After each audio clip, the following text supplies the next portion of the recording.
excellent recommendation. Hey, Matana, I was going back and looking at a previous stream, and I know I saw um, you referenced that song, and I wasn't familiar with the song at all at the time, but I went and looked it up, and it's fantastic. It's a banger, I think. So good. Good. Yeah, it's good to see you all too. Welcome in, everybody. Jane, thank you for hopping over there on YouTube, which should already be live now.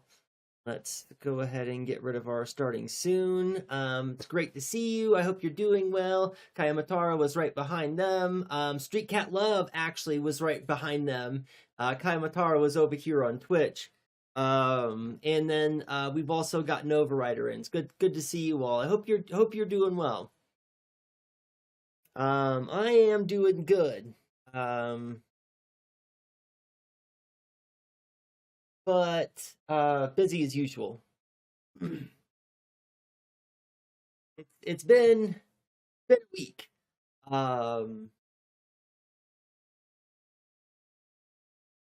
Was really hoping to be more caught up by now. I think I began stream talking about the same thing last time that last week. That I keep hoping that I'm going to be a little bit more caught up, but caught up is always just around the corner, it seems. But we're getting there. At least I'm not overwhelmed yet. So there's that. But as you can tell from the video and from the announcement that I put on Discord, we're going to be continuing the review of Anarch's what are they called? The abridged anarchism videos. We'll check out the second one. How anarchism leads to emergence. So I'm assuming that this has to do with the emergence of fluid leadership and the emergence of organizing structures and the emergence of possible hierarchies. We might deal with some of that, but I'm making sweeping assumptions based on nothing but the title and knowing some stuff about anarchy. So we'll see where Anarch goes today. We'll follow along. Last video was pretty cool. I thought it was a pretty helpful start, right? It's getting the foot in the door. There's as I'd mentioned after we watched the video, there's some differences in the language that I think will take some getting used to. But this is good anyway, good practice for me, because I think that there's a lot of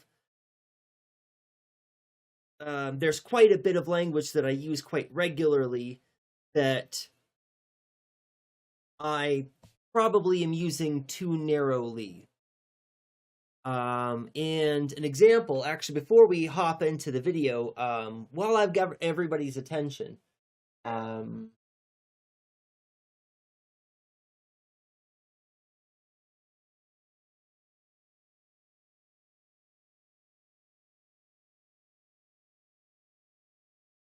where'd it go?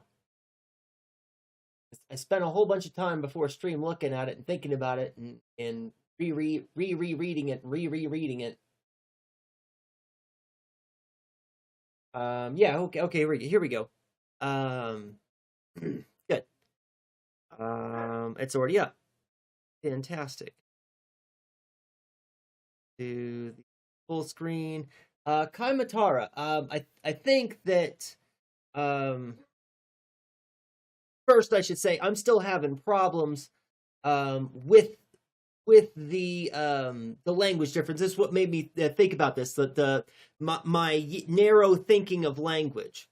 I'm still struggling with thinking of equality in this way that you are meaning it. And it's what's interesting is I didn't catch the first time that I read this, I kind of didn't catch that I wasn't understanding what you meant about equality. It wasn't until the second read through that I was something itched that was like, wait a minute. And there's a few other things here that I would like to unpack with you and think about with you, because I'm not sure that I understand. When I first read it, I was like, oh, I understand this. And now the more that I've thought about it, the more I'm kind of doubting how well my understanding was in the first place. So, but before I get to that, let me I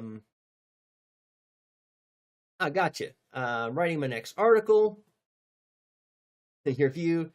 His theory is correct. Okay, long comments incoming. Okay, recently I've been increasingly bothered by people portraying our Tapuna ancestors as harmonious in a mystical or moral sense.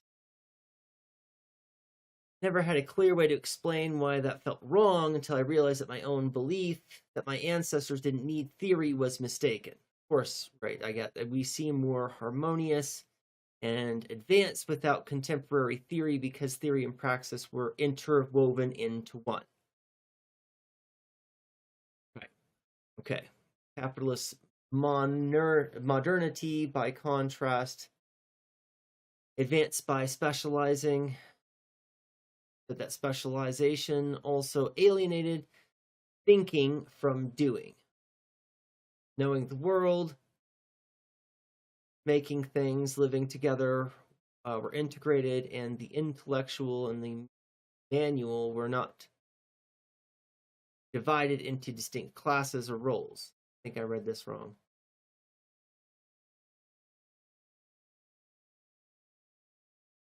Specialization also alienated thinking from doing.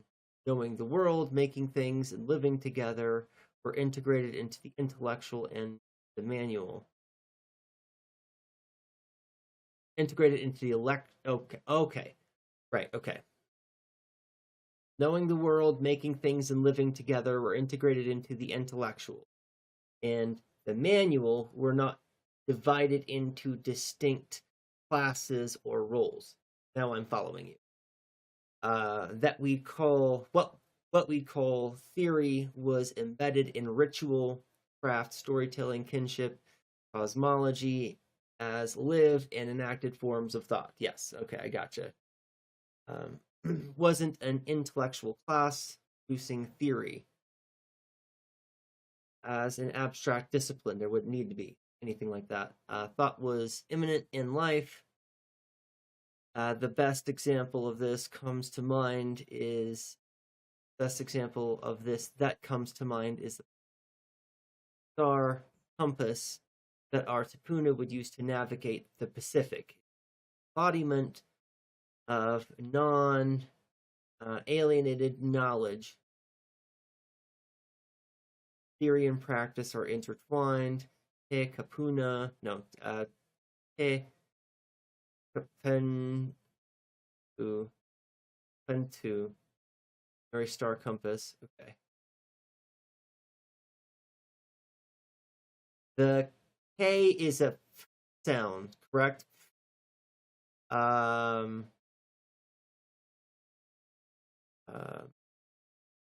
Te Kapehu Petu. The Maori star compass divides 360-degree horizon, grounding a canoe at sea into a set of square houses.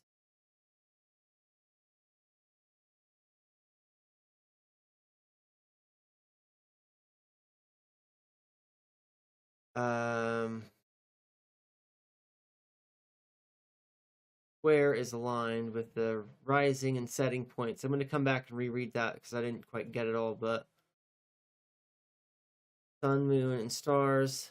Waka becomes both a theory as a framework for understanding the world, in this case, principles about space, movement, time, orientation. Okay. yes, praxis is action informed by theory. What's the thing? A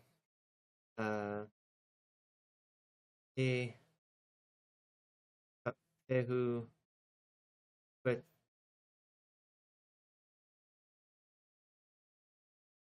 horizon surrounding a canoe at sea was set. So where are like categories, like intellectual categories. I'm thinking houses. Seems like that's probably right.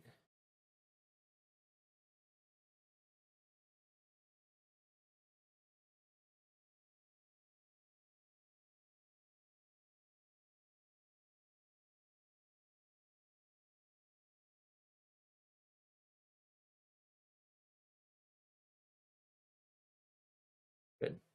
Good. It automatically just deletes the messages.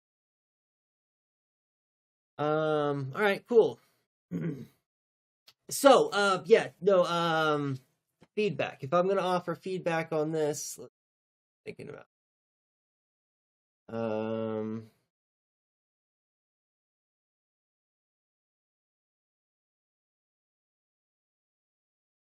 Well, I don't know. So there's when you say harmony, in harmonium, that which is harmonious. How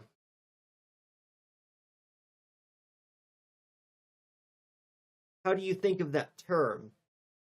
I want to contrast this a little bit with the idea of perfection.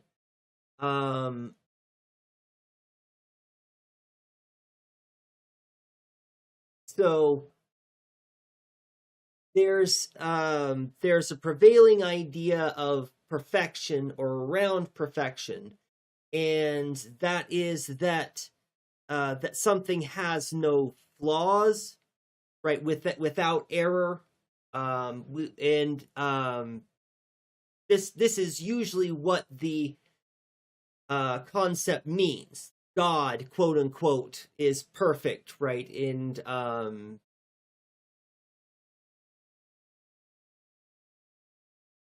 we think of this as the ideal. Plato would have thought about the ideal horse, the perfect white horse, something which doesn't actually exist in real life.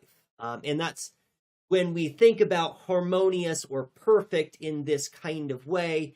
I wonder if we're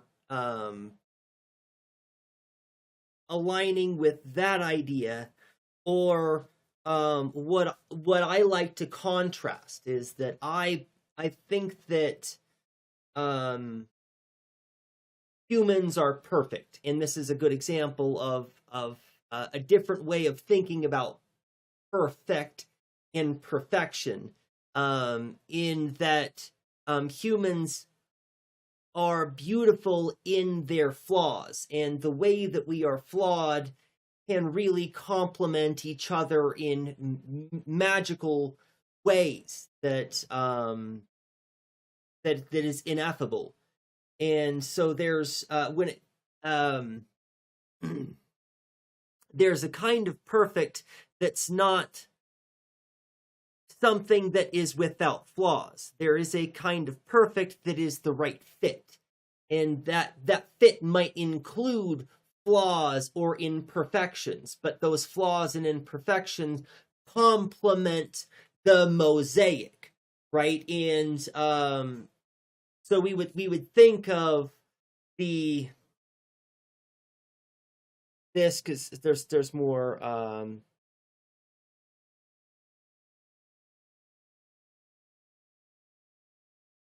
This example is okay. I'll get to that in just a second, Nova Writer. I just want to finish this point before I move on. I don't want to leave you too hanging too long. Because I think that that's already been in chat for a minute. Just let me wrap up this thought, and then I'll address your thing, Nova Rider.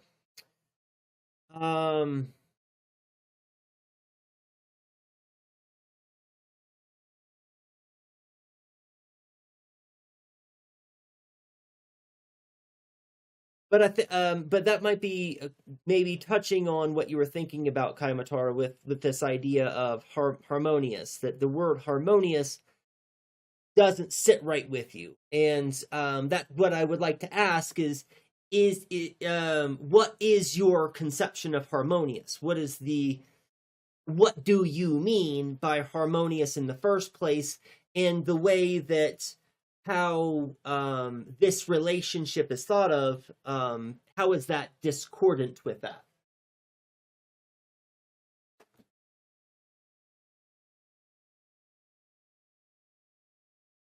I thought that I could just ignore that, but I can't. It's just bothering me far too much. Good. And I'll come back and I'm still thinking about the other question that you the wondering Kaimataro. So dot. I'm going to put a pin in that and come back to that in a minute.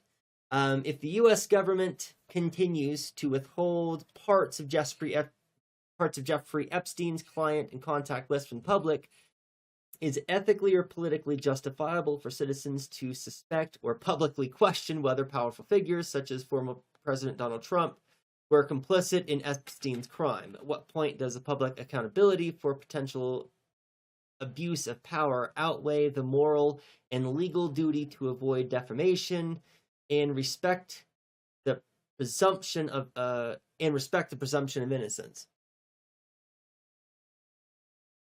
I was very sure about how I was going to answer that until I read that last bit. Until I read that last line. So let me address the first parts then. Your questions about the public beginning to suspect or question. What I would say to that is there are young people in my classes in college who are 17, 18, 19 years old. And it is obvious to them. It is obvious to them not only that President Trump is most likely at least somewhat complicit, if not directly guilty for pedophilia, but that the administration's actions with regard to the Epstein list indicate that there is a much more widespread problem. And if children in my college classes who are just beginning to figure out the world are already suspicious, are already beginning to suspect, I would say that that's an indicator that public attitudes have already shifted quite significantly. My question is why aren't we doing something more about this already now? How many more people need to be suspicious? How much more evidence do we need before we start to we the people start to actually ask for real accountability, to demand real accountability? Because I think that that's where we are.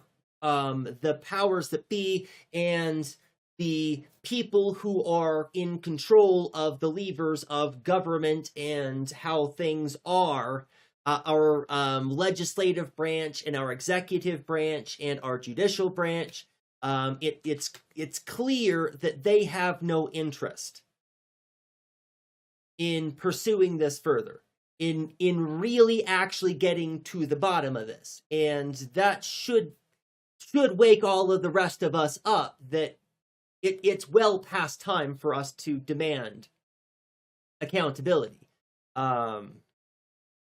They may very well be what causes America's undoing as a nation. This might end up being such a destabilizing force if the powers that be that govern our government don't start to move on this and don't start to produce results. I can't imagine the American people are going to put up with that much longer. Right? There's a lot of stuff that we can endure. We've been bombing people in other countries, brown kids in other countries for decades and decades and decades, and that's something that white middle class people can turn their nose up at pretty well, it seems, without much consternation. But I believe that when it comes to the Epstein list and this kind of conversation, I hope anyway that that's something that white America can't turn its nose up at. I mean, but maybe we'll see. Yeah, not just suspect. I'm convinced that Trump is guilty. I completely agree with that, Jane. I can't imagine that there's at this point. I can't imagine a circumstance or a world, a state of affairs in which Trump is not guilty. Very explicitly for absolutely disgusting stuff. And you know what's funny is the last sentence that I uttered could literally get me banned from Twitch and might be followed up with actual real charges. President Trump is such a petty person. The rest of well, hope you enjoy your shower. Feels like that dehumanizing sense of harmonious akin to the untouched primitive. It feels like that sense of harmonious that means pure rather than harmonious as a pleasingly consistent or agreeable. Yeah, and that's maybe that that distinction might be helpful for you sussing out your feelings about this, because there is definitely that I wish that it's funny because this is something that I've struggled with in the classroom for quite a few semesters now, is the recognition. Okay, let me back up.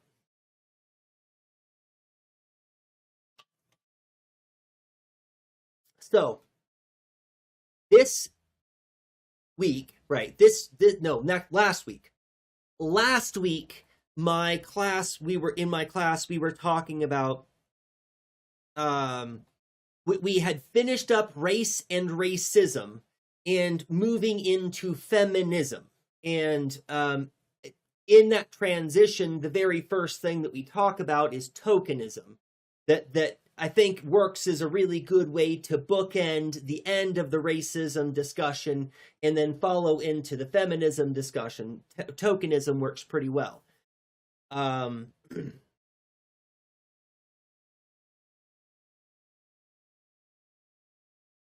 I recognize and I would like to draw attention to this to my students, and I still don't have the language. So I have a tendency to not do stuff that I think is going to be clumsy or awkward in the classroom.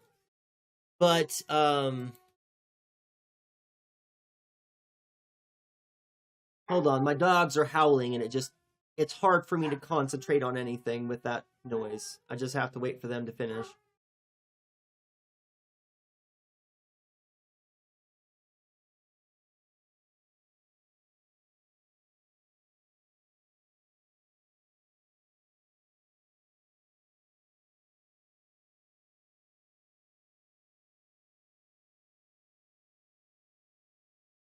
That can be a very trying exercise when I'm busy with school stuff, and I'm trying to focus on getting my school stuff done. It's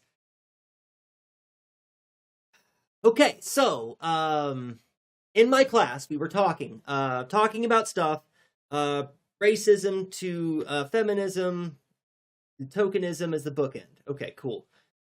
Right. So there's the author of the textbook. This is what I was getting to. The author of the textbook almost does a decent job of dealing with indigenous philosophies. Comes kind of close. But doesn't really get the mark, and the way that it misses the mark most is itself an excellent example of tokenism.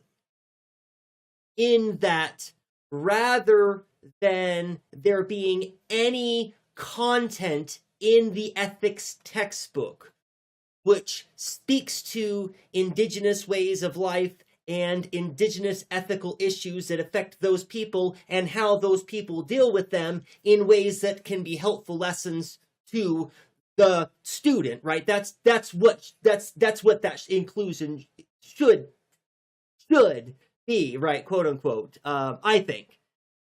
Instead of being that, it comes off as a tokenization of making tropes. And the textbook talks about this, that it's important for you, the student, right? It's important that we avoid making tropes and that we avoid, and tokenizing isn't mentioned in the textbook at all. That's something that I've included. But it does talk about stereotypes and tropes, and it talks around the language of making a monolith of a group of people. But then does it actually quite disgustingly. And it's because of this kind of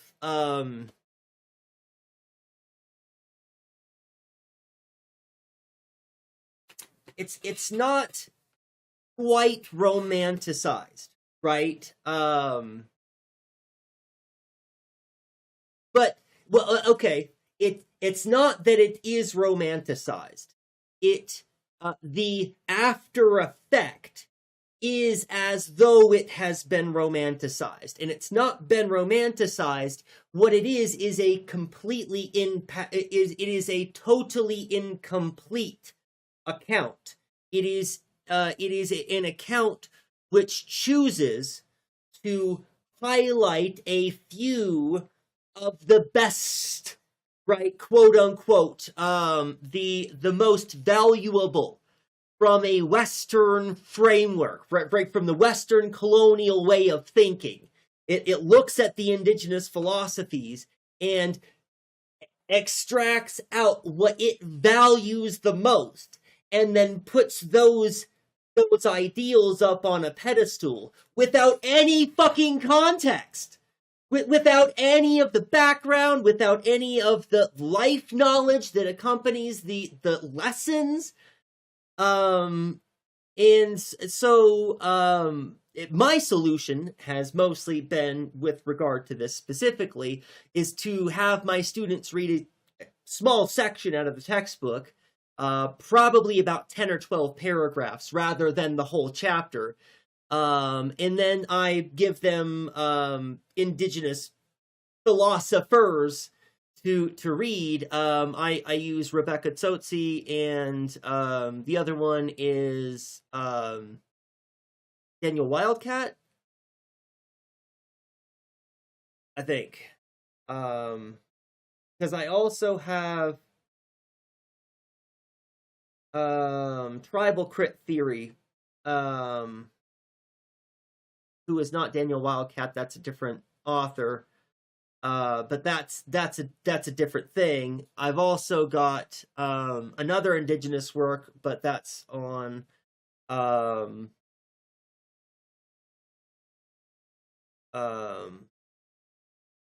reduction and treating drug use. Anyways, right, I have more than a few indigenous voices that I've included, and that's how you avoid the tokenism, is you use the voice of those people rather than trying to condense and oversimplify. That's not it. Trying to reduce. Maybe that's an issue too that's happening there, Kayamatara, and maybe that there's a kind of reduction there. Let me go back and read. Trang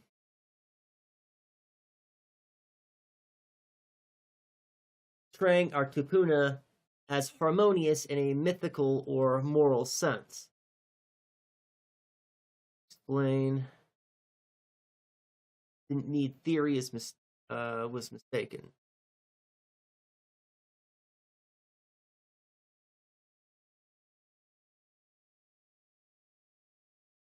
Right. Maybe that's part of what's what you find unappealing, what you find to be not good about the feeling. I can't think of the words. Causing you to have reservations, or it might be something along those lines, that there's a reduction going on there, where rather than getting a holistic picture, there's an attempt to distill down, and that distillation is ungenuine, right? In a way that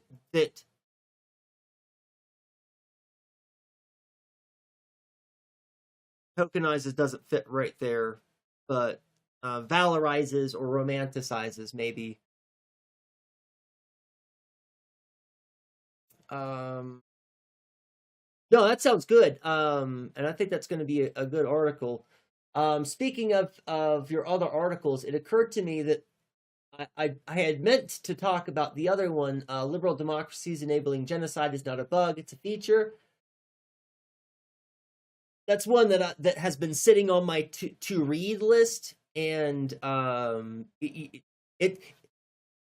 list gets, like, it grows. The list grows all of the time, and I'm constantly adding stuff to the bottom of it. So sometimes I'm reading around here, and then I forget that there's more stuff up there behind, as I'm adding to the list. So that's one that I've got back. I just started reading it today. Really good so far.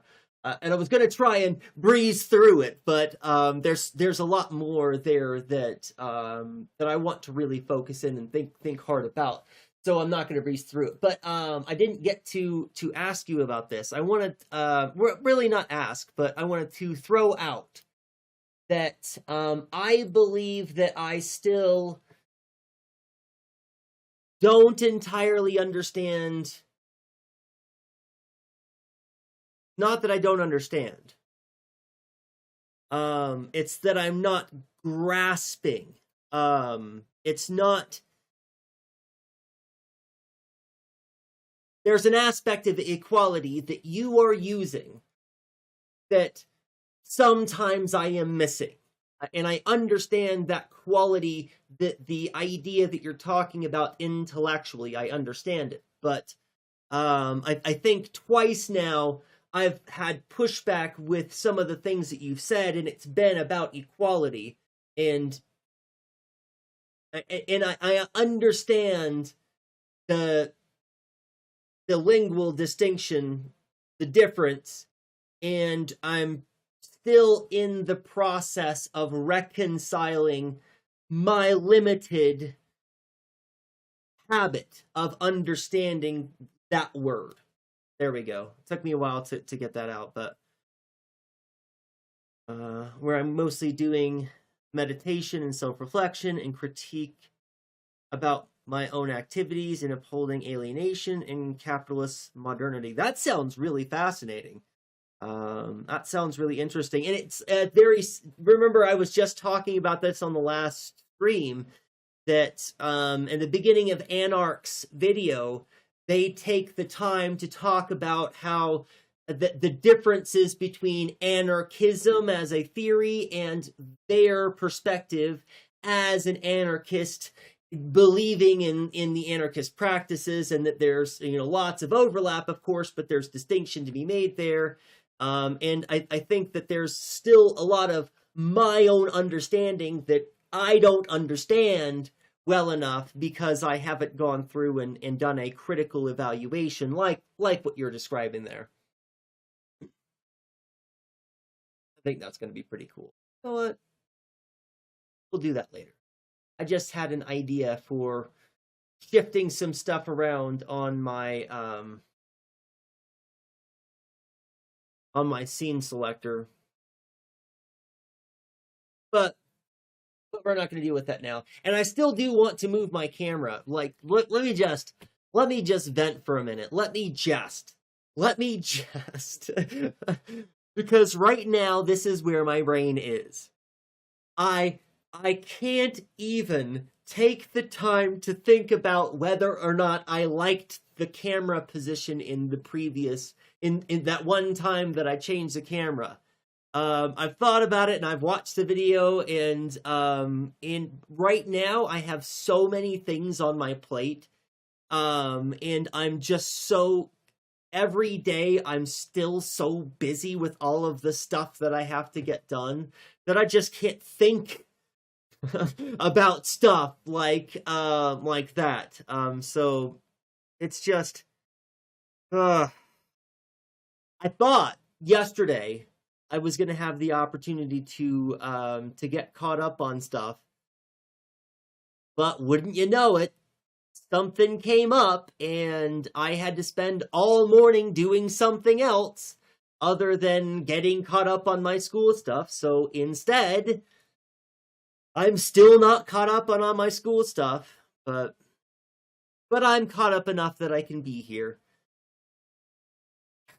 It's just sometimes a little bit frustrating. Anyway, oh, the other thing that I wanted to mention in regard to the not just the equality. So there's the equality thing, but there's another aspect of this.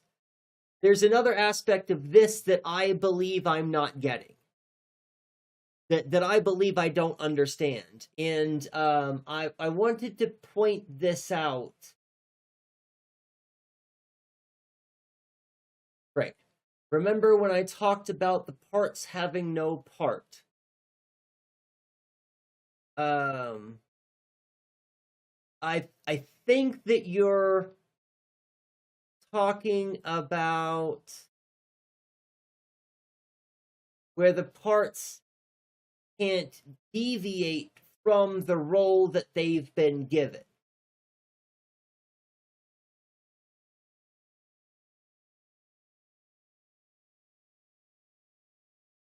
But it's not clear. That's what I'm trying to bring to your attention. There's something about the article that's not clear. And so I'm not sure that I'm getting your entire meaning because of the unclarity. Yes. I think that this is what you're referring to, that they must have no part anywhere else. When you say this statement, I had it selected, and did it deselect? Yeah, this part. When I talked about the parts having no part. So regulated to specific spheres makes sense, but that the parts having no part here doesn't make sense with what you had said above.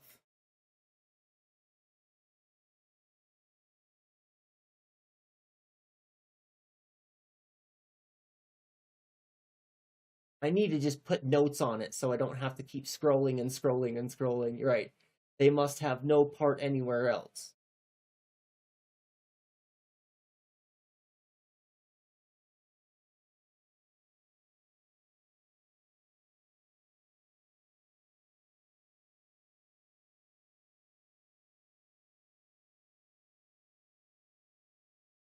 because you're using this to clarify this idea here.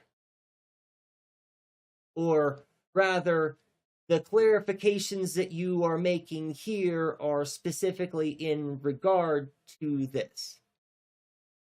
And I think that there's something that I'm missing there. So just throwing that out there so you can mull that over. And I'll continue to mull it over. I've read this thing like 8 times this morning.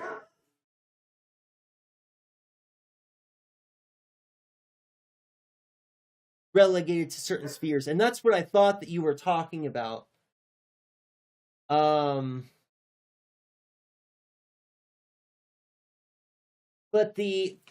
and that's the thing. And I don't, it might be my deficiency because I haven't read much right here. But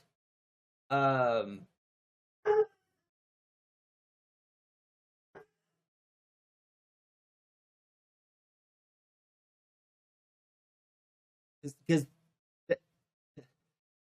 what you're explaining here in this part hinges on that part right above it. So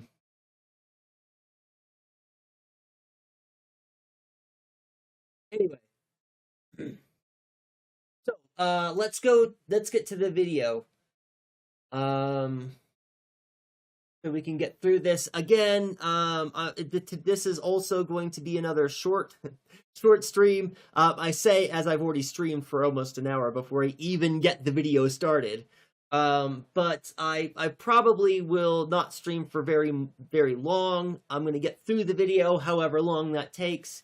And then after we're done with the video, I'll probably just wrap stream up. Thank you all for understanding that I can only spend so much time here with you, that I mean, I have to do my job. I really care. I really care about doing my job. And thank you all for understanding that sometimes that's just got to take priority. All right, let's get to the video and see what Anarch has to say. Hey everyone, Anarch here. And this is another episode of Anarch Abridged. And the topic of today's video is going to be a continuation of the series of lectures I've been doing, which cover my video essays, A Modern Anarchism, Power, and Constructing the Revolution. So what I'm doing here is basically combining all of those insights into one place, but not going quite as in depth. Instead, what I intend to do here is give an overview that will help you understand those works in context. So in that series of lectures, this is part 2. And the topic that I plan to cover in today's video is what are the basic principles of anarchism. So last time I talked about the basic principles of power and power structures, and it was pretty clearly suggested which of those kinds of power structures that anarchists might prefer. However, today what I'm going to do is I'm actually going to talk about why they prefer them. I'm also going to lay out the base principles of the anarchist political analysis. So in my work, I've boiled down the anarchist analysis to 3 basic pillars, you might say. The first is that means cannot be disentangled from ends. This is sometimes called means-ends unity. This one can be hard for people to understand sometimes, because it either sounds incredibly trivial or very controversial. And I think it has a lot to do with how you interpret it. So I'll just be completely clear about what I mean about means-ends unity. And that is, means which are contrary to your ends cannot achieve your ends. If you want to put in place some system or set of rules, you are not going to get to that system or set of rules by putting in place a contrary system or set of rules. You are essentially sabotaging yourself by doing that. I believe it's Rudolph. Note that this is for a lot of people who object to socialism. this is the reason why they object to socialism. Because if what you would like to create is a classless, stateless, moneyless society, it doesn't make any sense to use the state as a mechanism by which you intend to accomplish any of that. Because the state cannot be disentangled from capital and from economics and from all of those other things. You can't have one without the other. And that's means ends unity, right? You can't government your way out of government. And that should be obvious. Rocker that uses an organ metaphor. What he says is, just as the functions of the bodily organs of plants and animals cannot be arbitrarily altered, so that, for example, one cannot at will hear with his eyes and see with his ears, so also one cannot at pleasure transform an organ of social oppression into an instrument for the liberation of the oppressed. So what does that mean practically? Well, practically it means that if we want to achieve a particular goal, then we need to build structures which are consistent with the goal that we want to achieve. And once again, for a lot of people that sounds trivial. However, you might be shocked to find that this is not at all trivial. In fact, many people have very contradictory notions of how they're going to get to their goals. So, for example, there are lots of people that say what they're trying to do is get to a sort of utopian society, a society of harmony. But the way they say they're going to get there is through creating some extreme apparatus of domination and authoritarianism. However, apparatuses of authoritarianism and domination famously do not produce utopic results. In fact, they usually produce hellish societies that collapse under their own weight. And the more formed on domination that these structures are, the worse society they seem to produce. We have certainly never seen a society like this move toward a more utopian and horizontal society where people are happy and fulfilled and given good, dignified lives. Instead, what we find is that these societies are predicated very clearly on domination of the people within them. So people within those societies become like robots or automatons, and this makes them miserable. So what the anarchist's trying to say is that you're never going to achieve a liberatory society by using a non-liberatory vehicle. Now, obviously, there are limitations to that. You can't create perfectly the society that you want to see within the here and now. However, the anarchist is arguing that we maximally prefigure that. And we're going to talk about this concept of prefigure. Did everybody catch the cat in the background of the video that just walked right behind Anarch? It's very reminiscent of me, like pretty much constantly I have got cats going back and forth behind me in the video. Configuration a little bit later when we get to the revolutionary portion of anarchism. The second principle is that hierarchical power begets authoritarianism and domination. And that was actually what my first video was pretty well devoted to demonstrating. What this principle is trying to tell us is that hierarchical power cannot be disentangled from these things. There's no way to create a hierarchical power which is not principled upon authoritarianism and domination. Because, as I think most of you are probably aware, the majority of political systems are trying to argue for some form of hierarchical power, but they're all trying to argue that they're not going to do it through authoritarianism, that they're not going to dominate their subjects. What the anarchist is saying is that it is actually impossible to build a hierarchical system which does not monopolize the power of society within the hands of very few people and does not dominate its subjects. That is part of its very nature, and that if it has those features muted to begin with, over time it is going to move more and more towards the exaggeration of those features. The last of these three principles is that power structures seek to perpetuate themselves.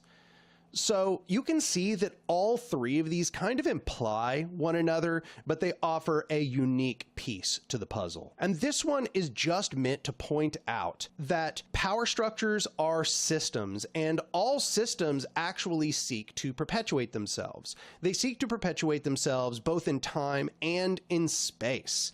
This is important because it really deeply informs why means-ends unity is taking place. Because if you create a power structure which is hierarchical, that hierarchical power structure is going to seek to perpetuate itself in time, aka to not be eliminated or to be destroyed, and it is going to seek to perpetuate itself in space. That is to say, it's going to seek to expand and subsume territories around it. Now, if you're planning to... And as a quick aside, we had a long conversation about power, right? That's what the last video was. It's a 35-minute video that's mostly about power. And to me, this is the expression of power. This is part of that definition, right? This is how Foucault talks about power, that as a thing which exists in the world, power has a tendency, first and foremost, to insulate and protect itself, to recreate itself at all costs. And that's what we're talking about here. It's interesting that a lot of the ideas are the same, and a lot of the language or the process of thinking through these things is just so very different. Just interesting. Create a hierarchical power structure, this may not sound so bad, but for those of us who want a liberatory world, that is actually explicitly against our interests. And this is why the anarchists critique the Marxist conception that you can create a sort of despotic state system, and that despotic state system is at some later date somehow going to dismantle or undermine itself. What I'm trying to point out here is that the anarchists reject this from a sheerly systemic analysis perspective. They look at power structures and they say, power structures never seek to dismantle themselves. Power structures never just call it a day and disappear. And I should add on this third one, this is not just a critique of hierarchical power structures. It's actually also a statement that horizontal power structures will also seek to perpetuate themselves. And that's because all viable structures actually do seek to perpetuate themselves in time and space. Horizontal power structures. So yes and no, right? This is an instance where we have to bring Hume's fork in, right? So the pushback that I'm going to have is so inane, it's so pointless, but I can't help but make the pushback anyway. It is the case that so far, this is how power demonstrates itself.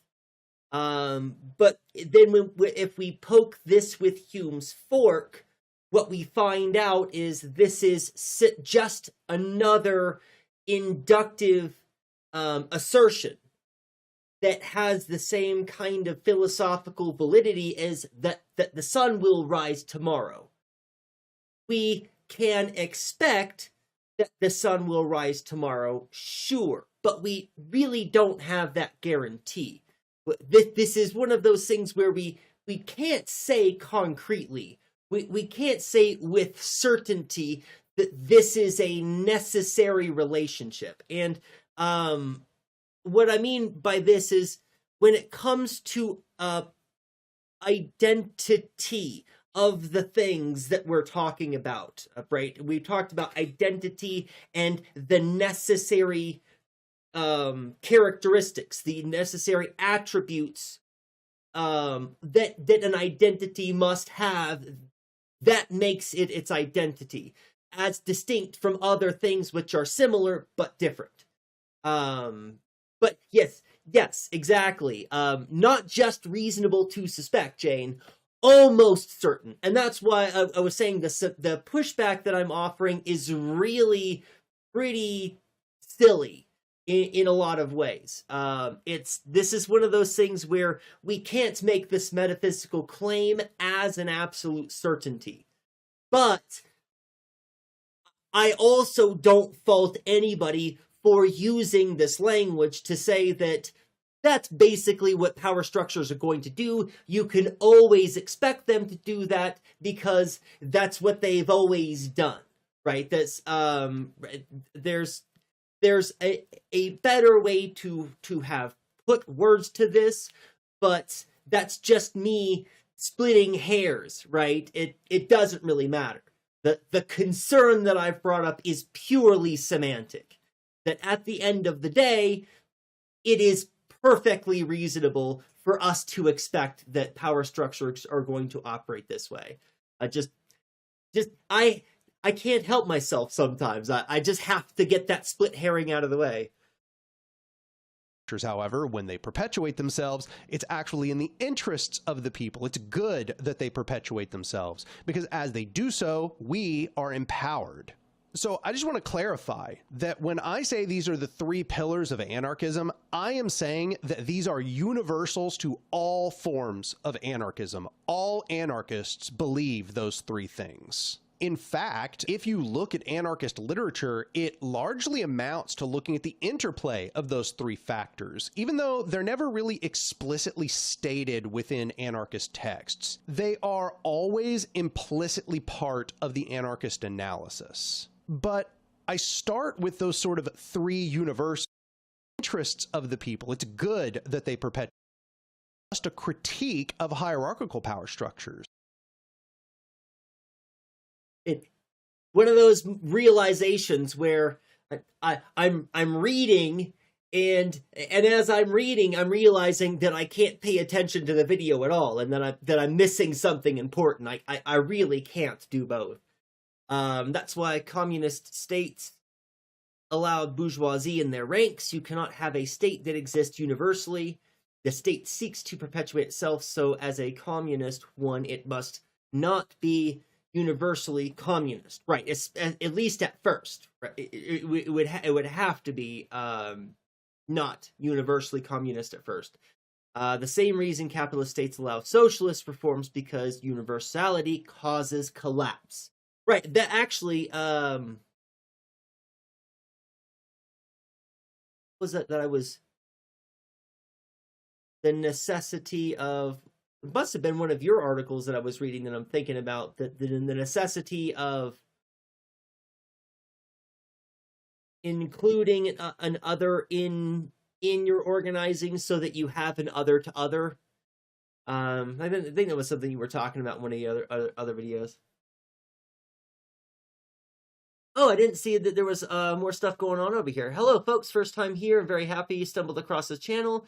Sorry I didn't say hi to you, Anarchic Fox. It's good to see you. I'm not sure how old this comment is, but I hope you're still sticking around. Always nice to see a familiar person. Oh, good. That you guys are familiar with you're both familiar with each other. Excellent. Good to have you in, Anarchic Fox. Thanks for hanging out. It's actually also a statement that horizontal power structures will also seek to perpetuate themselves. And that's because all viable structures actually do seek to perpetuate themselves in time and space. Horizontal power structures, however, when they perpetuate themselves, it's actually in the interests of the people. It's good that they perpetuate themselves, because as they do so, we are empowered.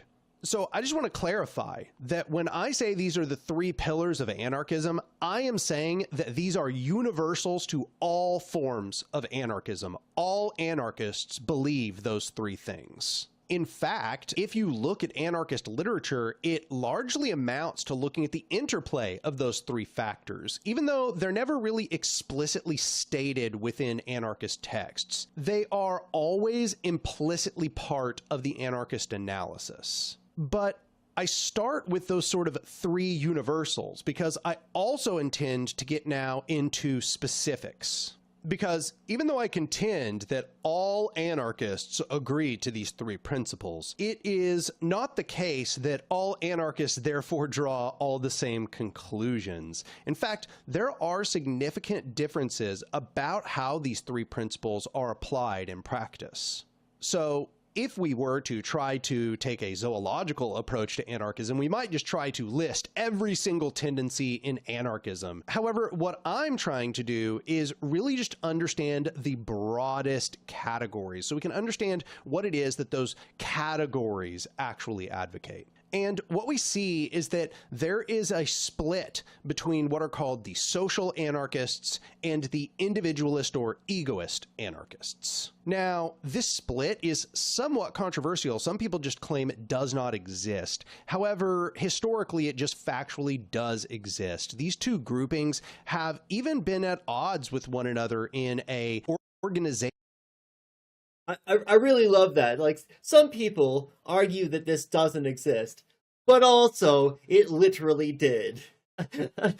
So, Sense. They've even come into open conflict with one another in certain circumstances. However, within these two categories, that's where you get this enormous array of tendencies. Under social anarchism, there's all kinds of different forms of anarchism. You have anarcho-syndicalism, you have anarcho-communism, you have political and economic structures such as participatory economics. Then you have a bunch of sub-tendencies like especifismo and platformism and all kinds of other examples. And within individualist anarchism, there's also a bunch of tendencies. There's egoism, there's insurrectionary anarchism, there's mutualism, there's anarcho-nihilism, and a bunch of other examples. However, I'm not trying to get into the nitty-gritty of all those different tendencies. That's really not what this video is about. We could talk about that for an extended period of time. In fact, probably an enormous array of videos could be made on just that fact. However, what I'm trying to do here is really give you the overview of what these anarchist principles are and what the anarchist analysis is. So I've talked a lot about what that split is. However, I haven't really told you, like, what does it comprise of? Like, what is the split? What are the differences in beliefs between these two categories? There is a lot that could be said about the differences in belief as well as differences in methodology. However, I think it's probably pretty useful to boil it down to a discussion about the values that underlie their analysis. So the social anarchist seeks to build formal, horizontal organizational forms. This is to say, they don't think that we're just going to do it ad hoc. We're not going to just do it on the spot. We're not going to just figure things out whenever it's needed. It's not a world of do as thou wilt. And I'm glad that this is a really good place to begin this conversation from, I think. Because there are an awful lot of misconceptions about anarchism and how anarchism would work. For anarchism to work, it requires lots of organization, lots of cooperation, lots of coalition building. It so far as organizing structures, so far as humans, organizing humans, it's the most complex, complicated, involved process of political participation. It even more so than democracy in a lot of ways. It is important to, I think, begin from this distinction and to start to dispel some of the myths around the ideas of anarchism. Because you'll have a lot of people who, and by people I mean myself, early when I was a baby anarchist, when I was first starting to get my foot in the door and was starting to really understand anarchism, I had a tendency to be a little bit hand-wavy about questions like, well, how are we going to organize? How are we going to resolve our differences? how are we going to deal with social deviance, right? In a lot of those questions, as an early anarchist, I would be hand wavy. Well, we can't make statements about the kinds of arrangements that those kinds of people who might be in those kinds of situations might make, right? This is a common anarchist sidestep for actually having to do the rigor of figuring out how to organize, right? And that's the thing. At first, it's okay to say, well, we'll get to the organization later. We are not in a state of affairs yet where any of us are in a position to make any kind of claims about what those kinds of people in those kinds of situations might do. But there are things that you should be doing right now to get us there. And that's the disconnect that often anarchists find themselves in, is that they believe in anarchism as a theory.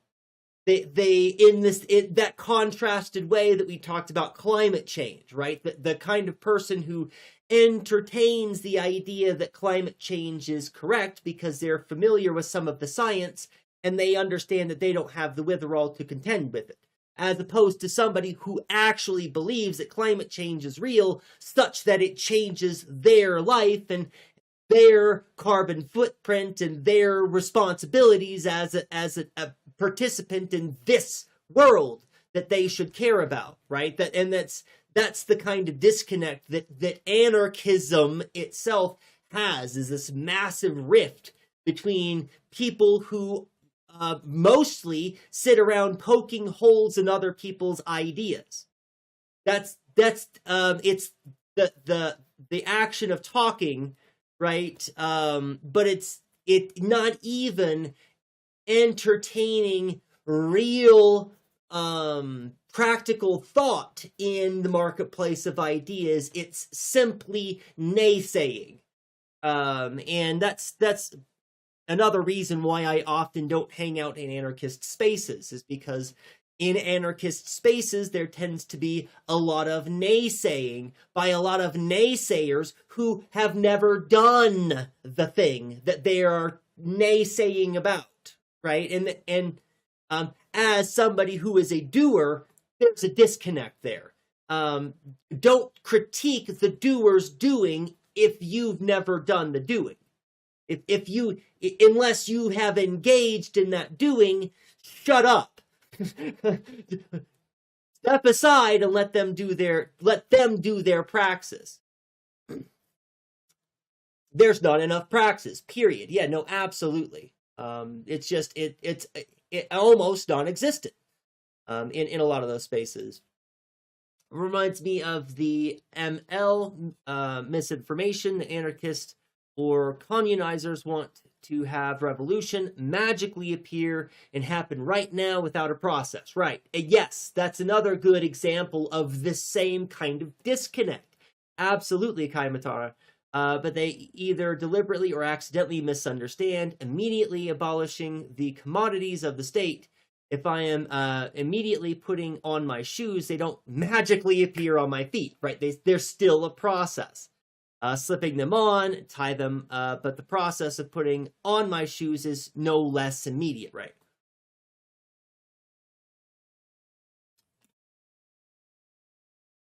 Yeah, fantastic. Good.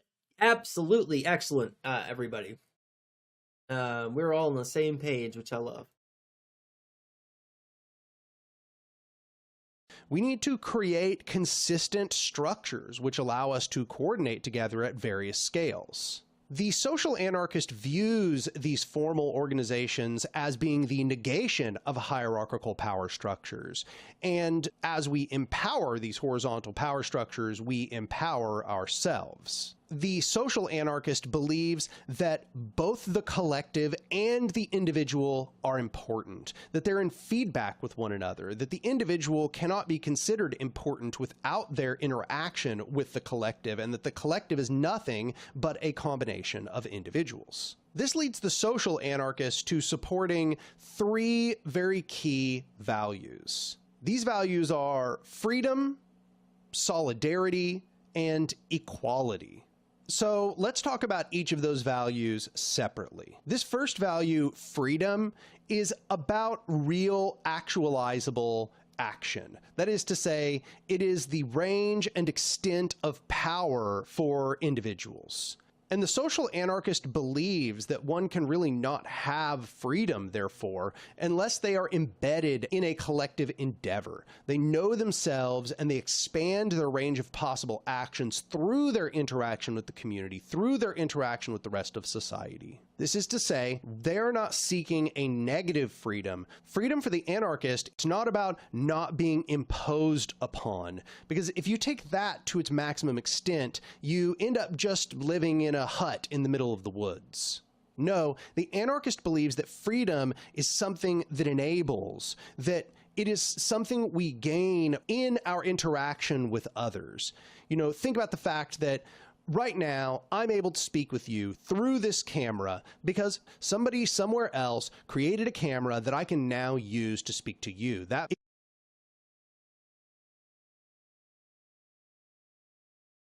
We'll back up and start that analogy over again.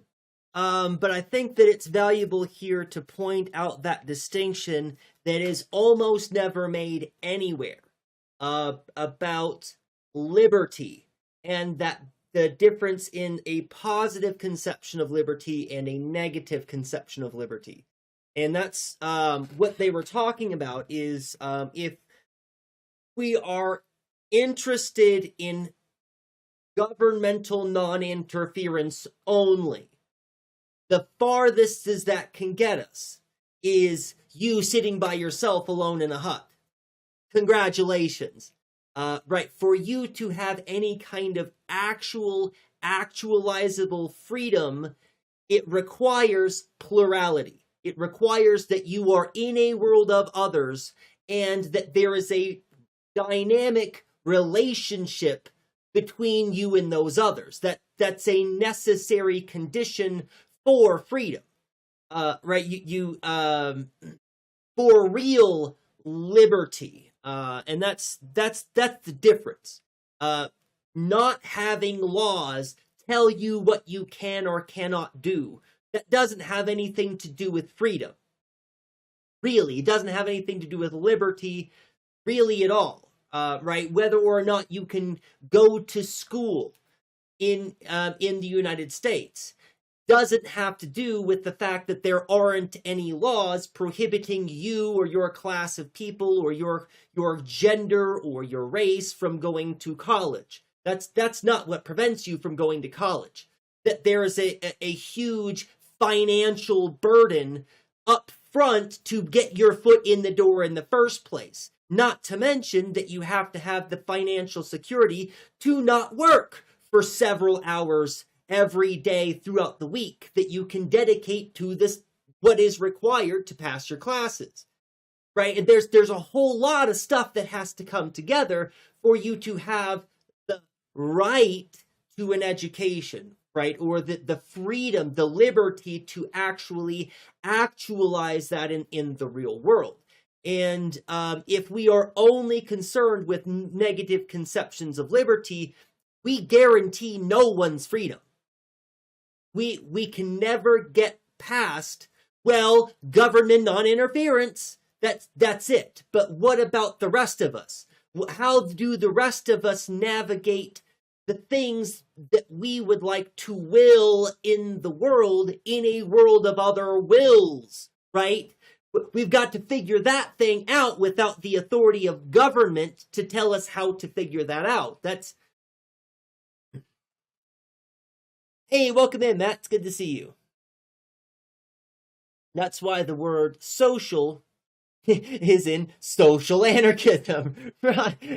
Well, and I didn't want to say anything earlier when the Anarch was first making the distinction between social anarchism and egoist anarchism, is that I used to be in the camp.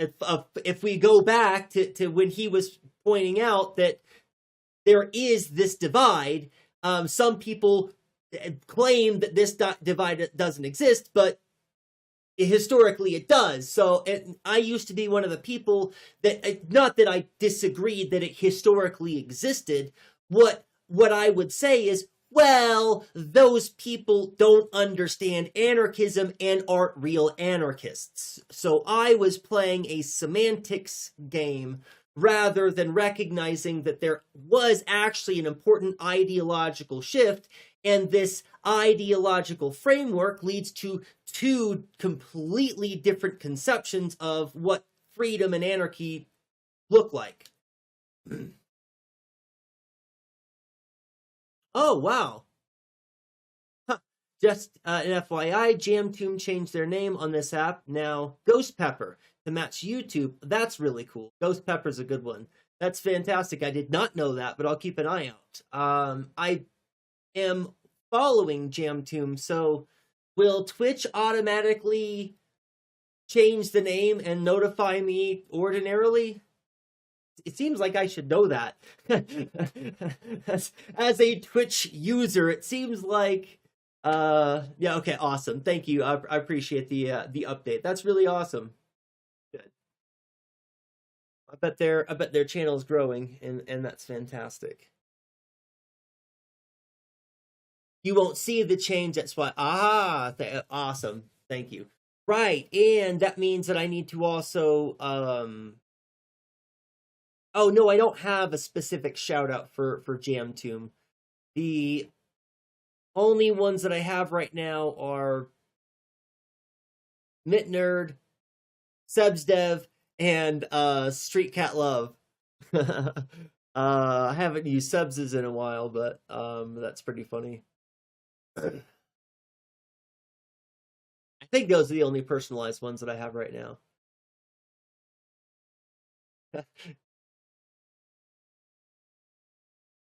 In a hut in the middle of the woods. No, the anarchist believes that freedom is something that enables, that it is something we gain in our interaction with others.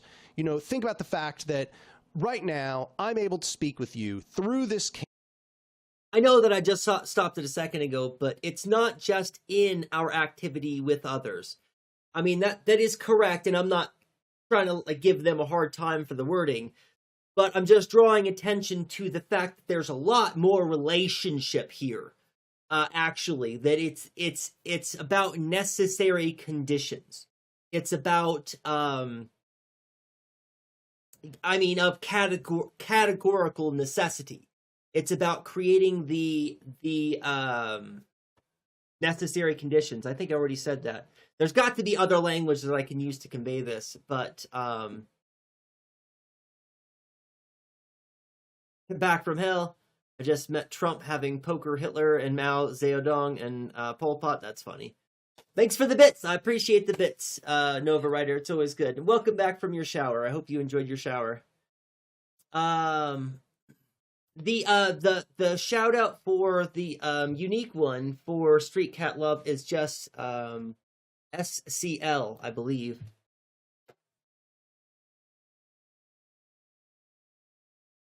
Yeah, there we go. And there's no cooldown on that one.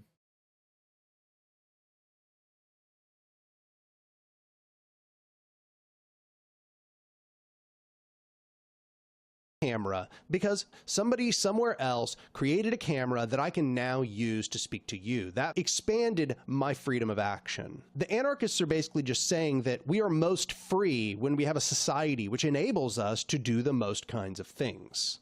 The second one, equality, is often misunderstood. When the anarchists speak about this concept of equality, they're not actually meaning that every single person is perfectly equal, like they all have the exact same capabilities or they're all treated exactly the same. That's not strictly possible. Nobody can really demand that kind of thing be the case.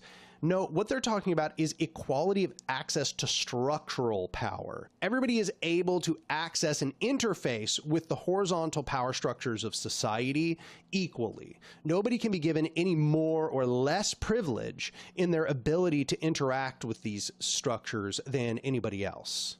So one might notice that this is part of the justification for anarchists opposing representation and opposing representative democracy. In representative democracy, there's unequal access to structural power. Whereas we all have to vote in order to get something done, the people who are voted in as representatives have almost all the structural power. They're the ones that are actually able to propose and amend legislation. They have that kind of extraordinary power in that sense. You can also see unequal access to structural power in the private entity. In the private entity, only the owner has access to the structural power of that workplace or the means of production that are accordant to it.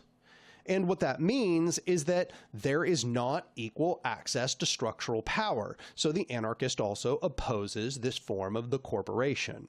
Lastly, there's the value of solidarity. So I think most people are pretty familiar with this word solidarity, and we kind of understand it to be synonymous with camaraderie or comradeship.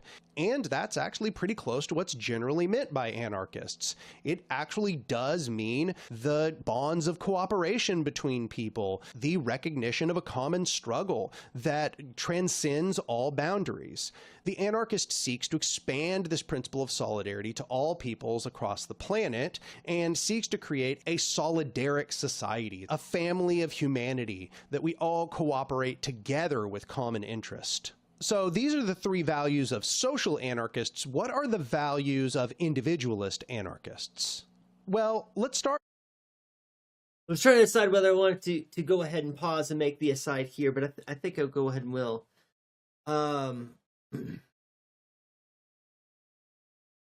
Fuck, what was I going to say?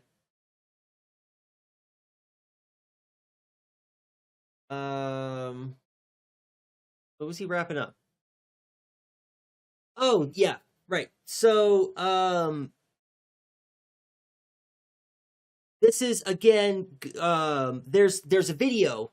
There's a video that Andrewism just put out that's titled "So There Will Always Be Monsters" or something like that. And I think it's about how to deal with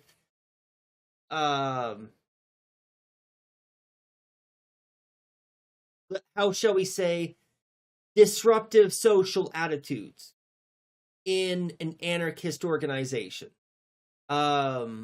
which is something that I'm really looking forward to, because I'm of the mind, and I think that there's been some disagreement on this channel before, but I'm of the mind that we can create a world in which the children that we recreate by culture and society, the children are conditioned in a way that they don't become moral monsters. And I don't think that this is necessarily true. There's a whole lot about what is necessarily true of humans for us to figure out and to be yet determined.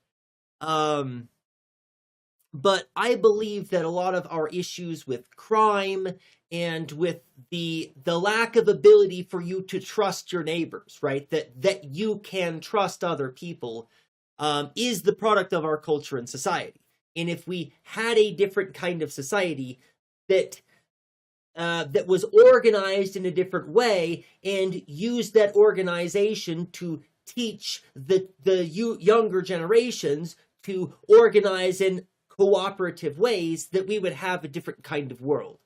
That we would not have a world where we were reproducing criminals well, and again, I want to stay away from, that's why I was trying to avoid using the word criminal, because that's a capitalist term. That's capitalist language to describe those who disrupt the capitalist flow. That's what criminality is those that threaten the hegemony of power.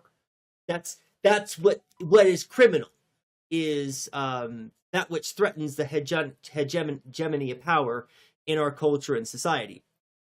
So deviance, right? That's what I mean. What are the values of individualist anarchists?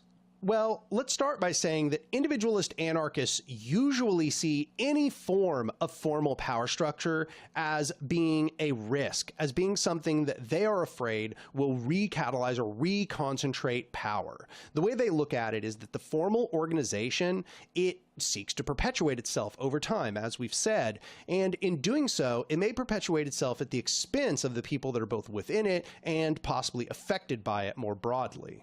They see the formal organization as a sort of trap. They think that these formal horizontal power structures lead to creating entities which act above us and apart from us, even though we ourselves may be the ones controlling these entities. They see this act of coming together to make decisions which everyone has to abide by as a form of self-oppression. So recall that we said the social anarchist believes that the collective and the individual must be treated with equal importance, that the individual is enriched and empowered by their interaction with the collective, and the collective can only be really understood as a combination of a bunch of individual actors. And therefore, these two things really can't be separated from one another. They rely on one another, and they both have particular needs that have to be met. Well, the individualist anarchist disagrees with that. The individualist anarchist is generally only concerned with the individual. They generally have a more negative conception of freedom. They don't. I was trying to figure out a Stirner joke. There you go. But yeah, no, that's funny. Because at first I thought that you were going to say something serious, and then I saw that it was a joke, and then was like, there's the Stirner joke. I don't think that that positive conception of freedom that I offered earlier is a correct understanding of freedom. They do see freedom as a negative freedom. They understand that freedom is freedom from fetters. It is the right to not be imposed upon. And they believe that this right to not be imposed upon sort of overwrites everything else. Accordingly, their values are the unique and ownness. So the unique and ownness were both created by thinker Max Stirner, and they're not always explicitly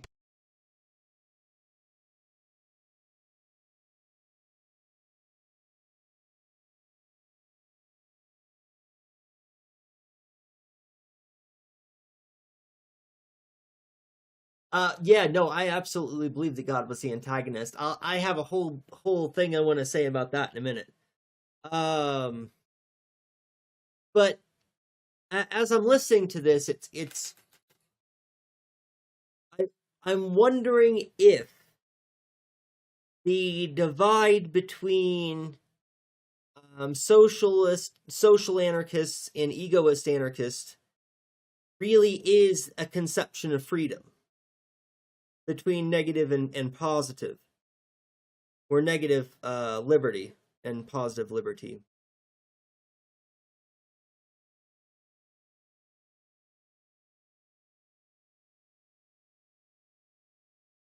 I'm gonna have to mull that one over. That's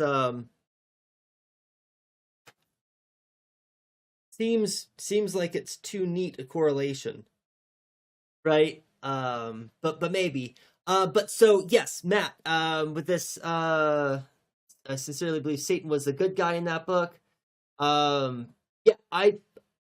yes. So there is a theory. There's a and I'm not sure where this theory originates from, but I found the theory while researching paganism.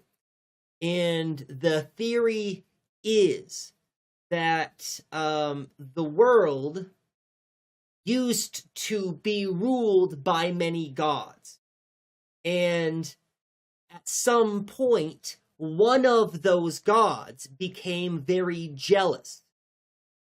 And so they conspired against all of the other gods. And they began by calling one of the other gods a liar. And the god, does a bunch of evil shit. And then blames all of the evil stuff on the bad guy. The quote-unquote villain in their book.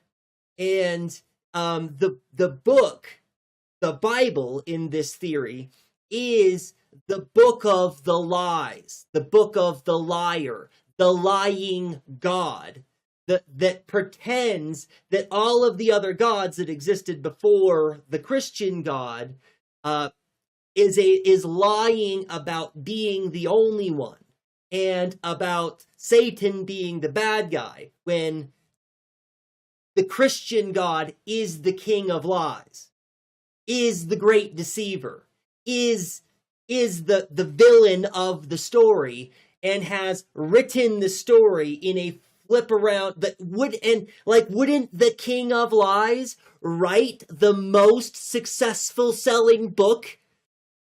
The most widely read book in all of human history? Wouldn't that be the king of lies?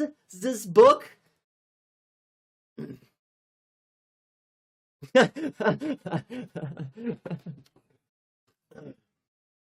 Yeah, yeah. I just think your joke is really funny. That's all. Present within individual anarchist texts. However, you'll notice that nonetheless, they end up being part of the analysis, even if they're not explicitly referred to as such. So what is the unique? It is this sort of ineffable, unnameable uniqueness of every individual agent. You can't really make a list of everything that makes an agent unique. You can't go into detailing all of the properties of their personhood, all of their tendencies, every single thing that makes them different from everyone else. And any attempt to do so would limit them. Instead, we're really just kind of stuck saying they're unique. They have a different set of properties from other things. This then also stands in as a kind of concept of the self. Especially for Stirner, this unique is the self. Those unique portions, everything about that being that makes them that being. This is what the self is. And this self does not want to be regimented, does not want to be simplified, does not want to be equalized to all other things. It wants to fulfill its uniqueness. And I don't want to spend a whole lot of time talking about Stirner, but I will say that there's lots of Stirner that I really, really, really like, actually. I know that he's a controversial figure, but I would say that I agree with probably 40 to 60% of the things that Stirner says, which for philosophers, especially old back in the day philosophers, that's kind of a lot. But I will also say that all of the things that Stirner gets right accidentally, in the same way that Rene Descartes gets, cogito ergo sum, correct. The statement is correct, and the meaning Descartes is completely correct about, but how Descartes gets to that conclusion is complete hogwash. And Stirner's very much the same way. Stirner makes some really excellent points, but how Stirner understands culture and society and the relationship of the state and the individual, everything is wrong. All of the assumptions, all of the frameworks, all of the reason that Stirner uses to get to his conclusions, all trash. But Stirner does make some pretty good points here and there. It's like if Zeus wrote a book, you certainly couldn't trust that. That's true. This then leads us to the second value, which is ownness. And ownness might be considered the extent of the self. That sounds probably kind of weirdly spiritual, but it actually amounts to being very, Buddhist. That is to say, Stirner believes that ownness, or the extent of the self, goes outside of our body. It includes those things and people we interact with. So he's not claiming that we have a sort of private ownership over those things, which is easy to misinterpret in his texts. He's saying that those things are part of us. The things we love are part of us. The things we interact with are part of us. But make up part of your identity is the language that I would use. There are parts of the world that are external to the self that one takes up and makes a part of their identity, such that they see themselves as inseparable with that thing. People who are into sports, right, that love their sports team, and if you talk trash about their sports team, they take it as a personal insult, right? They don't play for the team. They're not on the team. They don't have any connection with the team's success actually in the real world, but they have taken that thing up and made it a part of their identity, there's a sameness there for them that correlates with the real world. And therefore, this more individualist analysis is able to kind of subsume something a little more interpersonal. That is to say, a lot of the time, the individualist anarchists are able to conceive that their ownness also comprises interpersonality. I'm sorry, I don't always do a good job of keeping up with YouTube, so I did not see your comment, Anarchic Fox. As a social creature, I don't see isolating myself as a form of freedom. And no, and I think that I would agree with that. Any form of isolation is a way, or rather, right, no, you get your freedom. You get your freedom by engaging with others. External things inform our identities. Yes, yeah, absolutely. And that's I think that there's a relationship too with those two comments, right? So the social creature, I don't see isolating myself as a form of freedom. You find freedom in expression through the external world, right? Oh, we can take a moment to contrast this. Yeah, we'll take just a little bit and talk about Immanuel Kant, because you haven't been here for some of these conversations that we've had. Immanuel Kant talks about freedom in two senses. And in one sense, Immanuel Kant means that we have real unlimited freedom. But that real and unlimited freedom exists only in here, in the citadel of our mind. When we retreat in from the external world, we can imagine ourselves the gods of our own universe. We transcend time, we transcend objectivity, we can imagine the world in any kind of way that we want to, and then we can take that imagination and we can distort it and we can manipulate it, and it is entirely ours. And this is where Immanuel Kant says we get real freedom, is in this citadel of our mind. For us to get this to translate out into the real world, we must contend with universal laws of metaphysics. In the same way that if we want to move through space, we don't do so by imagining that we can. We do so by engaging our bodies in the material world. But the material world pushes back.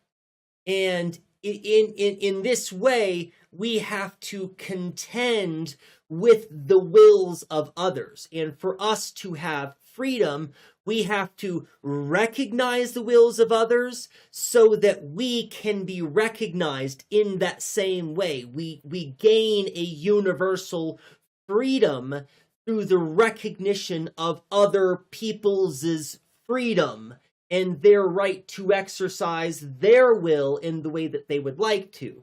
And so Immanuel Kant has a bunch of universal laws for how we come up with this. but is going to say that this negative, that when we retreat into the citadel of our mind, it's a negative kind of liberty, but it's always meaningless, because this cannot translate out into the real world. When we are in the real world, we have to we have to find things in the real world that we can make a certain way that will guarantee the things for us that we want. Right, good. Absolutely, good.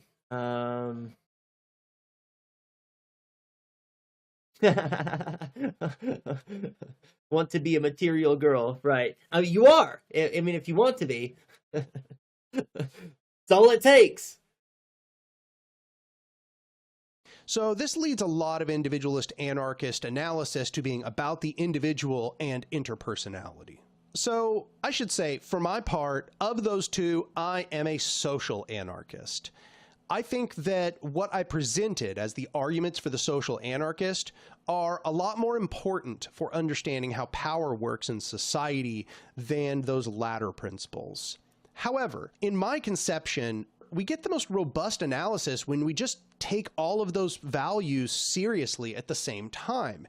In fact, remember, the social anarchist perspective is that the collective and the individual are both simultaneously important. So these values that are offered by the individualist anarchists of the unique and ownness, of course, these things are going to be present in the social anarchist perspective. And we would do well to consider that these things are important, that we don't want to tread over the unique, that we don't want to contract the extent of people's ownness. And so in my work, I say, why not just take all 5 of these values on board? So here I've talked mostly in terms of these sort of historical, political, theoretic perspectives of the anarchists. However, in this video, I'd also like to bring this back around to the systems analysis I started us with in the first part of this lecture series. Because what I've found is that these principles that I just named, these all have direct corollaries within systems theory. And more than that, these principles are essentially the base principles that lead a system to exhibiting what we call emergence. So what is emergence? Emergence is, to put it shortly, when a system acts as more than the sum of its parts. Think in terms of agents and components. You imagine that if we took 5 components, that they aren't going to act any different from 1 + 1 + 1 + 1 + 1, right? They aren't going to exhibit new special characteristics in that process. They are just the sum of the parts. Well, what emergence is when a system no longer functions as just the sum of its parts. Emergence is one of the most important things in the entire universe, but nobody really talks about it. Emergence is essentially what leads particle systems to agglomerating together into molecules. It's what leads molecules to agglomerating together into larger metascale chunks of matter. It's what leads matter to slowly evolving into this form of life. It's what leads life into this system of evolution and its embeddedness in an ecology. All of these are examples of the previous scale being subsumed by some new metascale process that is more than the simple sum of the parts of the previous system. So this process of emergence is kind of miraculous, actually. We take it for granted because it's already happened at all of these different scales and stratas. We don't sit around wondering at the fact that particles became molecules and molecules became stuff. That's just something we take for granted as being the case.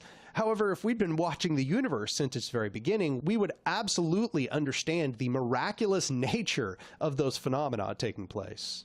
So why do I bring this up? Well, I bring this up because the principles that systems theory has concluded lead to emergence are essentially all the principles that anarchists are advocating for. But anarchists are advocating those principles at the power structural level.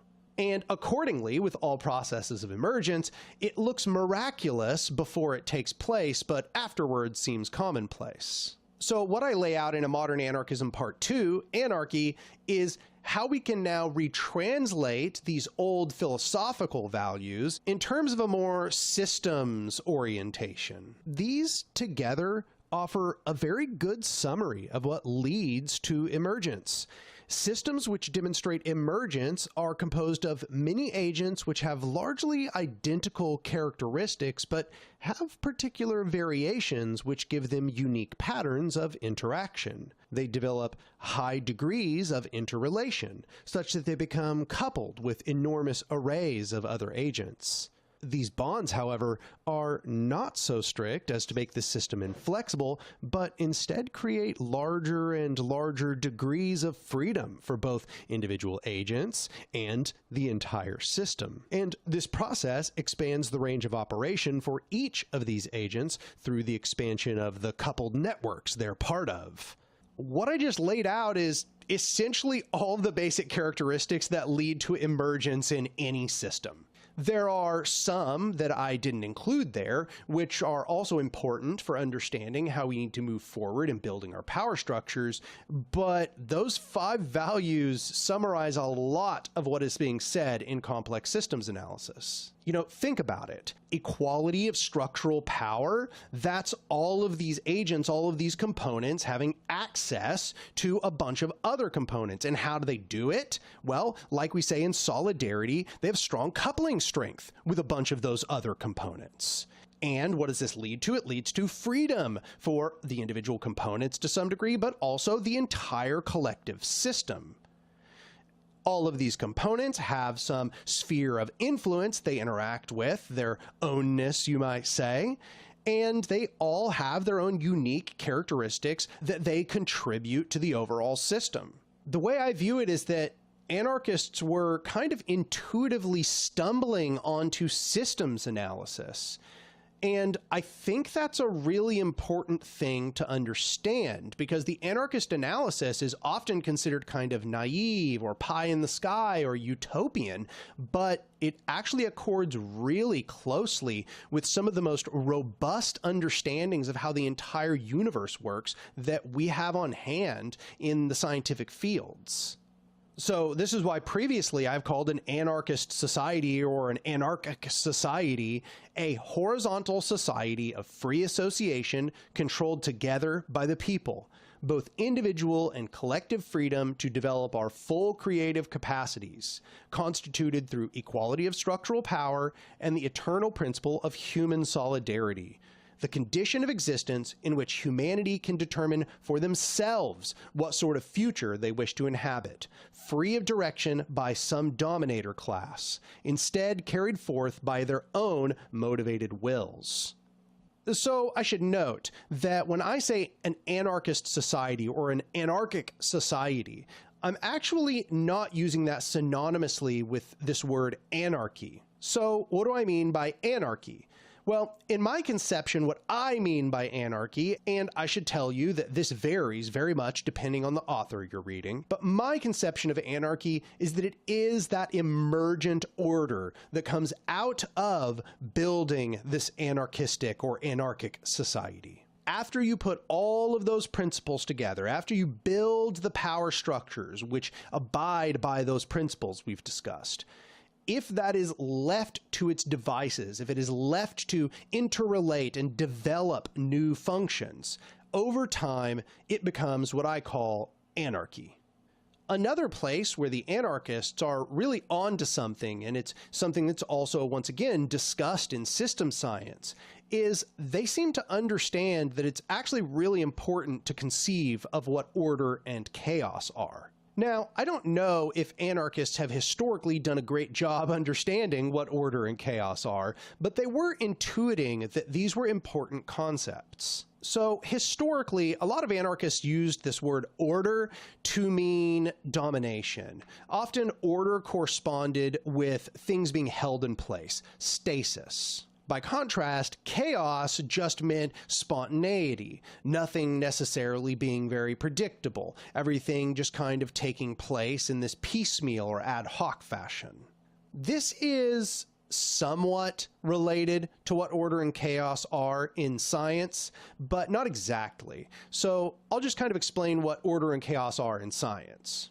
The theory around what chaos is in science is something that is inspected in the field called chaos theory. So what is chaos?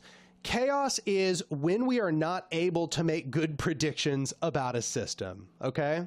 It's when, as we try to project our expectations into the future, we cannot successfully project our expectations. The more chaotic a system is, the more that if you have some small uncertainty to start with, it becomes a bigger and bigger uncertainty over time. And if a system is more ordered, this small uncertainty is going to tend not to compound. In that sense, chaos is a lot about taking things as I just want to quickly note that the scientific conceptions of chaos and order are not actually descriptors of the system.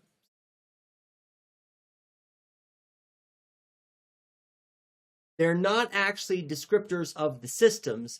They're descriptors of our understanding or comprehension of those systems. What we call order is something that we can see as predictable. That's about us. What we call chaos is our inability to predict the states of affairs and where those states of affairs will end up. Right? That's us. That's a statement about us, not about the systems. And a lot of science and a lot of labeling things that science and scientists do is really more of a statement about the sciencer than it is about the observed phenomenon. Throwing that out there. As they are now and trying to understand what they're going to be in the future. So here's the interesting thing. You might think that I'm an anarchist, so I'm going to advocate for chaos. Or you might think that because I'm trying to buck the trend, I'm going to advocate for order. However, I actually think that both of those are the wrong approach. In fact, emergence takes place on what is called the edge of chaos. So it does not take place very far into the regime of order, and it does not take place very far into the regime of chaos. Either of these lead to systems which cannot produce emergence. Chaotic systems are too inconsistent. They can't hold together for long enough to do anything, let alone turn into the foundation for a new strata of functioning. It has to have at least enough consistency that those base functions at the previous scale can now be iterated upon. But likewise, it can't be too ordered. If it's too ordered, it can't change. It's not flexible. Something that's inflexible absolutely cannot produce an emergent order. It absolutely will just function as the sum of its parts. It's something that's very mechanical. So essentially what I point out is that the social anarchists are the ones advocating something that is upon the edge of chaos. Notice that it has enough order, aka it has horizontal power structures, and it does not have too much chaos. That is to say, it hasn't just devolved into individual will and on-the-spot informal power structures. Instead, yeah, I'd say that's exactly what I mean, Anarchic Fox. That it's simply about our perception. Precisely. It's a statement about our perception. Exactly. And when you said that, Jane, you said why you like anarchism is so compelling. It's when we were talking about systems theory. It's I almost stopped it then. I guess I'll go ahead and say it now.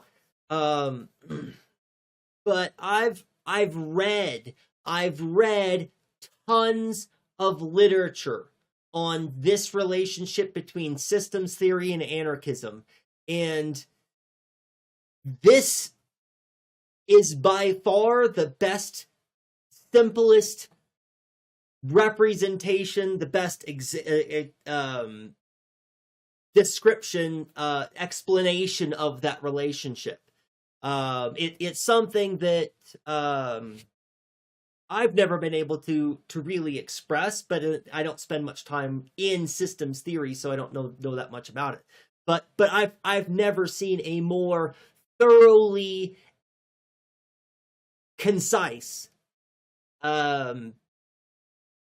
explanation of how those two relate together. That was really fantastic. It has enough order to hold together, but it's also highly flexible insofar as that these horizontal power structures could go in any which way.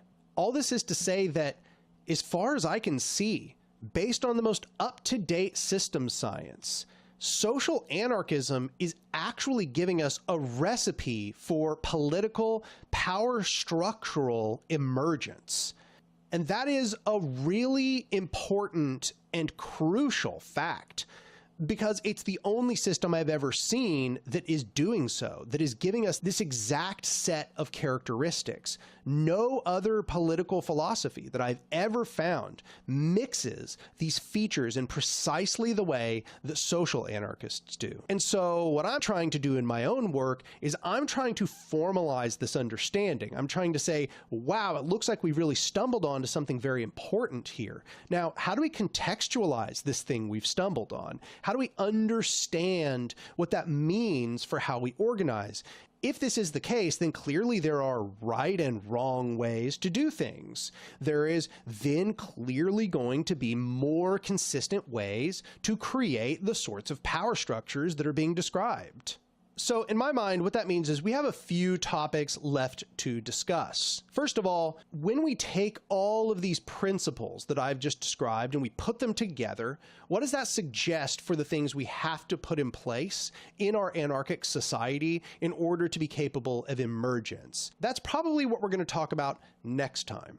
We also have to discuss, how do we go from here to there? In other words, how do we do revolution? Because it seems really important that if we agree that there is means, ends, unity, and we now know these very strong systemic principles back us up in the things we say we want to create, well, how do we put them into practice? Lastly, we'll probably end up discussing how we might form organizations which are consistent with these principles, really getting into the nitty-gritty of how you put those organizations together. That's actually the topic of part 4 of A Modern Anarchism. If you'd like to get ahead on those topics, you can go over to A Modern Anarchism parts 1, 2, and 3, and you can just watch those because they actually answer almost all of this. After all I'm doing is a summary of the things that I've already discussed in those videos. However, I think that's about it for today's video. So let's just kind of wrap it up there. I just want to say that if you've watched this long, I appreciate it. You should like the video. Go down below, tell me what you think, leave a comment, subscribe to the channel if you've been given numerous of my videos. If this is like the 3rd or 4th or 5th time you've been recommended one of my videos, you should go subscribe because this is the stuff that I do on the channel. Lastly, if you appreciate the work that I'm doing on this channel, if you think it's important, you should go over to my Patreon, which is patreon.com/anarch, and become a patron for any amount. You can become a patron for $2. All right, there we go. I posted the links for the video in chat. Please, chatters, do the obligatory thing that if you have not already liked the video, click on the link and go and like that video so that we can get them a little bit more traction and a little bit more in the algorithm. I love this video. The first, I gotta be honest, the first video of power structures, I was like, okay, I don't disagree with anything yet, but I'm not sure how much I like where we're going yet. This video, I love it. I love it from beginning to end. I think that Anarch does a really great job of tackling the right issues in the right way, in an order that makes sense, that especially from a critical mind that is going to be skeptical about anarchism. Anarch is doing a good job of leading breadcrumbs to the viewer, so that by the time they're starting to go, I don't know if I agree, they've already set up and are preparing to explain the objections, to overcome the objections that that person might have. So I think this is a really good video, and I'm looking forward to the next few in the series. It looks like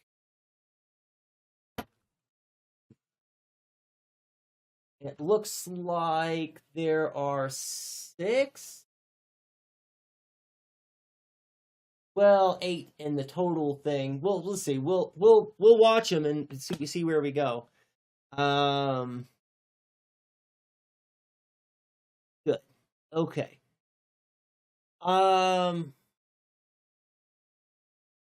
I'd mentioned earlier, I'm probably going to call it, because I still have a lot of schoolwork to do and I'm still not all the way caught up. So I really appreciate you all being here, and I appreciate all the fantastic comments and questions in chat.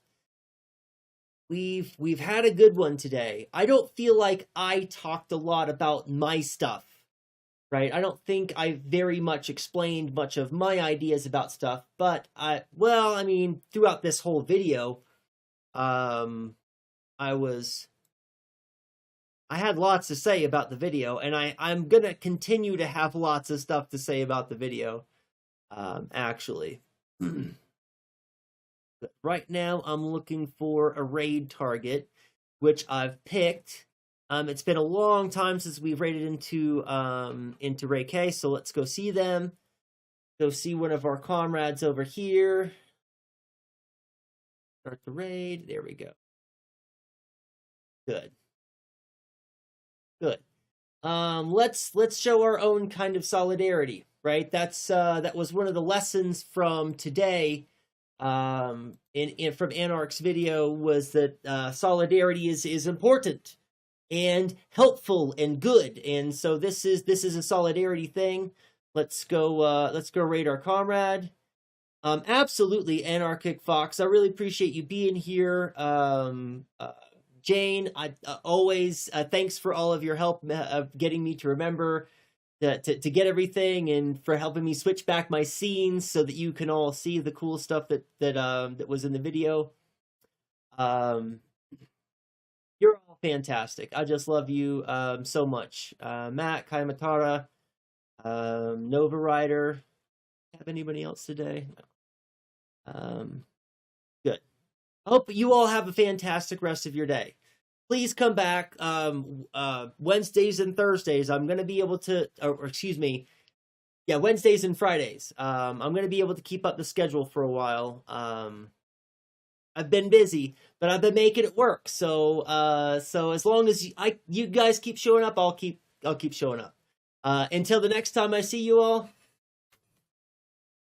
be excellent to each other.